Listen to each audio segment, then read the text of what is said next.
This is a guy they should have in the White House right now because I think he knows more than a lot of these guys all put together.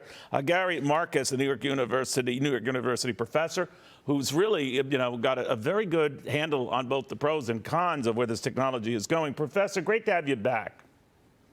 Thanks for that amazing introduction. No, there you go. Well, you deserve it because you actually made this understandable to me, which is a Herculean feat when I last had you on.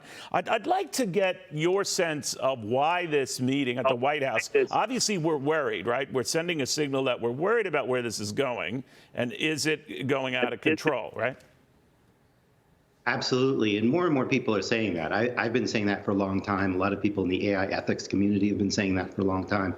There's a famous paper called The Stochastic Parrots made that point. But what we're seeing now is that industry leaders and technical leaders, scientists themselves, are now saying this too. It was a really big deal when Jeff Hinton said this the other day. Yoshua Bengio is another one of the founders of deep learning. He also said, we need to worry now that there are serious risks. And it's very important that the White House have a meeting like this.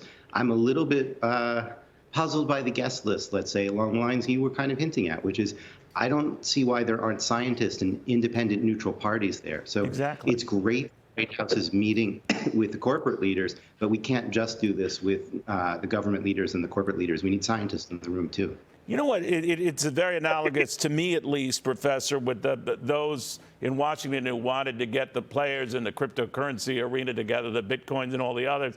They didn't know what to do about it. Still don't, I guess, know what to do about it, but felt it was important. This technology is moving fast, and we've got to see what we can do about it. Well, this technology is moving far faster, and they don't know what to do about it. That's right. I mean, I heard your clip from Sam Altman. He said, we got it covered in so many words. Well, we don't really have it covered. We don't really have a plan yet. So it's fine to say, I'm building this amazing thing, and I don't think it's going to really destroy the fabric of society, but show me the plan. What is the plan?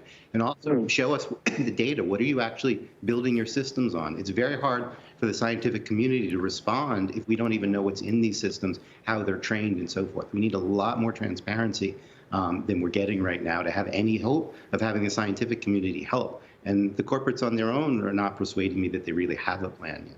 You know, it's one thing to recommend taking a 6-month hiatus or stopping, cooling down, but everyone has to do that at the same time, right? And everyone is not going to do that. If you're moving along in this technology in China and you hear that we're going to sort of maybe have a cooling off period, or even vice versa, it's not going to happen, is it? I don't think we're really going to get a pause, although I recommend one. But I do think we need to change our priorities and change our governance. So we probably need an international agency for AI, specifically for AI, the way that we did for nuclear weapons and nuclear energy. We need to have a lot of bright people at the table representing different things, and we need to be able to enforce the ability to do the right science here, to figure out what the risks are, how they can be addressed. We're going to need to build new tools and so forth. So we need a broad coalition. Scientists really have to be part of it. And there has to be enforcement saying you need to be transparent enough about this so that we can actually do something about it. You know, real quickly, Professor, the one thing I notice is how quickly this technology moves. I mean, even the mistakes made originally on some of these search engines that use this, they quickly get up to speed. I mean, at a lightning pace.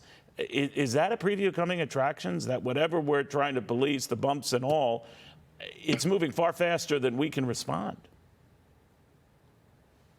Absolutely. I mean, that's part of the fundamental problem here is we can't have this in 10 years, the policies and regulations and science around it.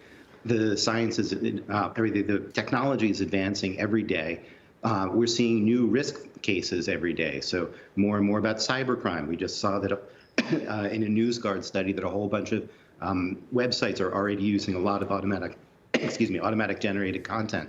So there's new risks spawning every day. There's something called auto-GPT where these AI systems control other AI systems. And since the current AI systems aren't reliable, that means unreliable AI systems controlling other unreliable systems. And that's just stuff that's come out like in the last month. Like the speed of this is insane. And so the traditional, let's have a study about it, talk about it in a year, is not going to cut it here. Yeah, a while. Professor, thank you. Good catching up with you. We'll see where this goes.